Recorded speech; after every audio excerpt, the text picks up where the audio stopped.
Hello everybody, welcome back to the channel, to Biking Roots and to Texas. Hope you guys are doing well. Hopefully you've been able to go riding, depending where you are in the world or country. Here in the US, there's been a lot of interesting weather, lots of snow up north, so if you haven't been able to ride, I know some of my friends are up north buried in snow. So hopefully good weather and warm weather is coming your way soon. Luckily here in Houston, we've been dry, and so we've been able to ride, which has been nice. I have some rain in the forecast, so may not be able to ride this week. So I have some unfortunate, it's bittersweet, I'd say. I sold my Forbidden Druid, unfortunately. So some of you may remember this bike. I only did actually one video on it, I think, but it was an awesome bike, and it unfortunately had to go. I didn't want to sell it, but I love the bike. We'll probably own one again soon. I just don't know. Right now, it's a lot of uncertainty in the market, and it's an expensive bike, so I didn't really need it. Yes, I wanted it. But then I started thinking as I was boxing it up and as I rode the Rift Zone last week, I'm like, do I really need such an expensive bike? Now, I'm not saying if you have one, like, that's awesome. Like, there's nothing wrong with expensive stuff and nice bikes. But maybe your budget just isn't that. And as I said last week in the Rift Zone video, I wish every beginner could get on the Rift Zone as their entry into mountain biking. But I realized that $1,800 is a lot for most people, and so what if your budget's less than that? And maybe you want to get into the sport, but you can't pony up that much money. So I've talked about one of these trims of this bike in another video, and I'll link it below if you haven't seen it. Also some upgrade videos on it. They've been a great bike for us, and it's helped a lot of people get into the sport. They've upgraded them, and I think it's a great entry-level bike from Marin. But what I haven't done is compare all the models or talk about the other models. I've meant to, just got sidetracked. As you know, I don't always post. So anyway, today I want to finally go through the different trim options for you if you're in that $699 to $999 budget. All right, so as you will probably figured out, we are talking today about the Marin Bobcats. So here we have them lined up, the 3, the 4, and the 5. Quickly go over a couple things. Price points, $699, $799, and $999. So to quickly go over color options, we have the blue and the pink, 90s blue and pink, which I really like for some reason. It also comes in a black, which is this guy right here, black and a blue. So the Bobcat 4 also comes in two options, this kind of tannish color with this teal, and I think it looks pretty cool. I don't know, I like bright colors, I guess. Also it comes in a silver and red, which I don't actually have one built, but it's basically the same as a previous generation Wildcat. So it's silver with the red lettering. Then on the Bobcat 5, you only get one color option. That's how Marin does it. The lower end bikes, you get lots of options. The upper end bikes, you're stuck with one. So I think it looks cool as well. Now let's talk about frames as far as the type of frame and the sizing. So the sizing for all three models is going to be the same. You have small, medium, large, and extra large. It's a Series 2 aluminum frame. You have a 67.5 degree head tube angle. And yes, that's a straight head tube. We'll talk about that in a little bit. And you have quick release in the back. It's not boost, not through axle. With this price range, you have quick release in the back. So the frame is going to be the same on whatever model you choose, on the 3, the 4, or the 5. So you don't have to worry about that. What sets them apart is going to be the components, what they come with. All right, let's start with the fork. You have a SR Suntour XCM 30 with a lockout, 120 millimeters of travel. You have a quick release hub up front. So yeah, as I've said in other videos, it's fine for beginners. Like I said, it's gonna be not super responsive, but it is what it is for this price point. So you have a coil fork. Drivetrain wise, you have a 2x up here. So you have a front derailleur and you have a bigger gear and a 2 gear. Now this isn't a huge outer gear, which is fine for most people where they don't have to necessarily change it into the lower gear. At least not here in Houston. If you live in a mountainous area, then you probably will. So you have a Shimano front derailleur on the Bobcat 3.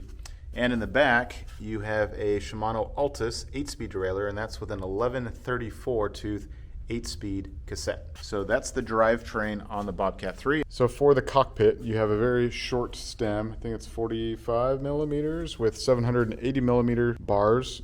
Kind of flat. They have a little bit of a rise, not a whole lot, pretty flat. Shimano Altus shifters, 8-speed trigger shifter, and then you have your 2-speed front derailleur shifter. 30.9 seat post. It is dropper ready, so it does have routing right over here where you can add a dropper. You just jog it through here, and then it comes out over here. Marin branded saddle.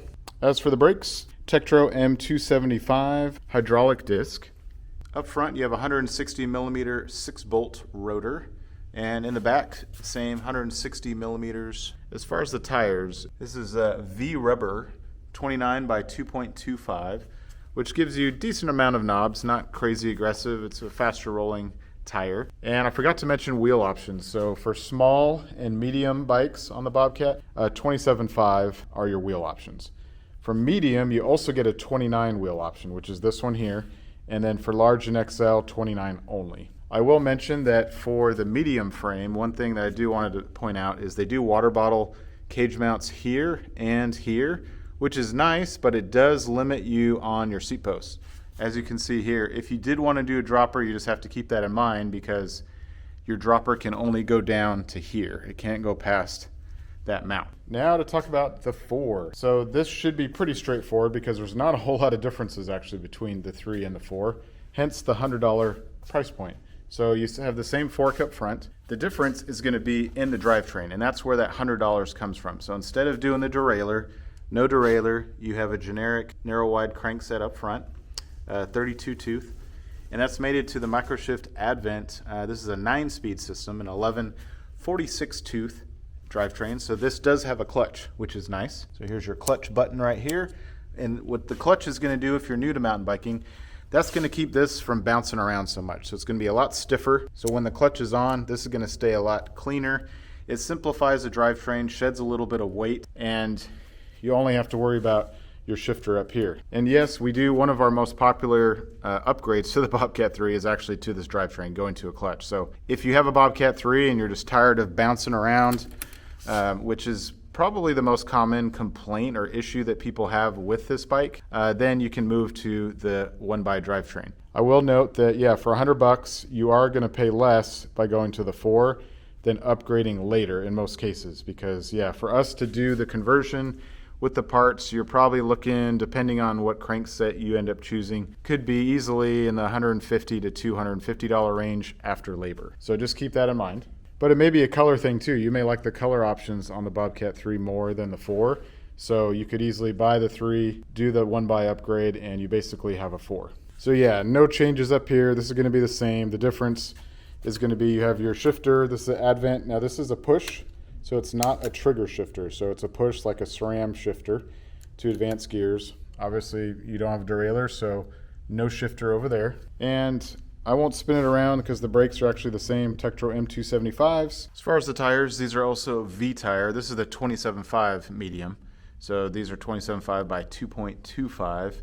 And the tread pattern is pretty much the same. It's actually a little bit different than the 3, but it's basically the same tire. We started seeing these seats sometimes with supply chain issues, so you may or may not get Entity, you may get a Marin branded saddle. All right, so now let's talk about the Bobcat 5. So this is going to be your biggest upgrade. This is a $200 upgrade going to $999, and you do get quite a bit of different things that for some people may be worth the money, for others maybe not. So let's start with the fork. For this model, this is different. You do get a SR Centaur XCR 32. This is a coil fork, so not air. You do get a lockout. I will say with this, with the coil, it's still a coil. It feels a lot more plush than the forks that come on the 4 and the 3. So if you aren't sure, if you don't have the money to go to like a full air yet, then you may be fine with this coil. No, you can't adjust anything on it really, other than it has this preload knob, but it doesn't really do anything like most coil forks, at least in this price point. You do have rebound control on this, which is nice. Just a nicer fork that is a little bit burlier, being 32 millimeters instead of 30 on the other fork. The other big difference is down here. Instead of a quick release, you get a through axle. So this isn't boost, this is a 100 millimeter through axle. And I'll explain in a minute why that could be good or could be bad as far as upgrades. All right, moving to the crankset, you get the same generic crankset that you do on the Bobcat 4. Narrow wide chainring, 32, non-removable like the other one, it's welded on there. In the back, this is your other change from the 4. Instead of a 9-speed system, you have an 11-speed drivetrain. This is an 11 51 tooth, so if you need a lot of range, you have it with that cassette, and it's mated with a Shimano Dior 11-speed shifter that also has a clutch. So that's big change. Number 2, other than the fork, is your drivetrain, going to the 11-speed instead of the 9-speed on the Bobcat 4. So cockpit's the same 780 millimeter bars like you see on the other ones.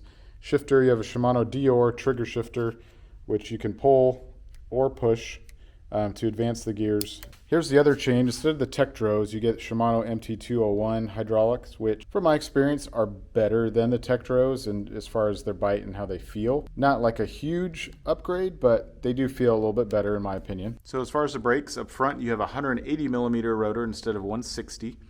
These are resin only, and it is a center lock, so not 6-bolt like the other one. In the back, you are 160 millimeter rotor. All right, as far as the tires go, you do get a WTB Trail Boss, 29 by 2.25 on this one, which is a medium 29er.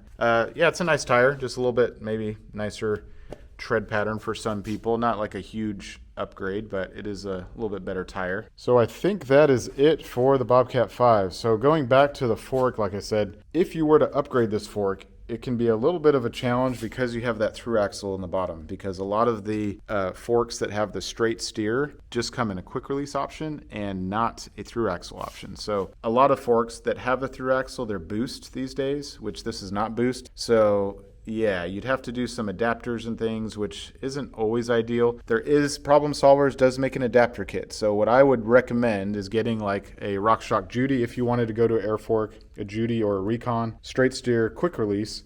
And then you just get these Problem Solver adapters that basically make it work with a quick release. In the past, we have done like a tapered fork. It requires you to do an adapter on the bottom here to make it tapered. And then you're still stuck with 100 millimeters down here. And so unless you change the wheel to a boost wheel, you're going to have to use adapters here. So that's why sometimes I say, well, you know, if you like the colors on the Bobcat 4, it's just a little bit easier to upgrade. Do you need the 11 speeds on the 5? Not necessarily. At least for around here, I usually recommend to people the 4 is a good kind of in-between option between these other Bobcats, just because you get the 1x drivetrain. If you want to upgrade the fork, you can without any adapters or anything, because it has quick release on the bottom. You can go to the Judy or the Recon. I'll put a link if you're interested in which fork. We've done a couple videos on some good beginner air forks, which are great options for the Bobcat models. Okay, well, there's a quick overview of the 5, the 4, and the 3 in the Bobcat series. These colors have been around for a few years, so we'll see if they upgrade them next year. I think you have good options for a lot of people. Colors can be tough to suit everybody's likings. All right, so tell me what you guys think of these Bobcats. Do you like them? Is there a color that speaks to you? Is there a color you hate? As far as the price point, I think they come in a good price. They've come down recently, so they were a lot more expensive during the height of the pandemic shortage, but the prices have calmed down, so I think they're in a good spot, especially in terms of the market and the economy right now. So yeah, if this is a bike for you, if you're just getting into mountain biking, the Bobcat is a great option to put on your short list to check out. If you have opportunity to come check them out, come see us here at Biking Roots. This bike is also a good option if you have a kid that maybe you're trying to introduce, or a friend, and they don't want to spend a ton of money because they are new to biking. Well, that's going to wrap up today's video. If it helped you, if you like it, hit the like button for us. It does help the channel out. Consider subscribing to the channel if you like the content from Biking Roots. We'll have some more videos coming shortly, and I hope you guys are doing well. Stay safe out there. We'll see you on the next one. Take care. Bye.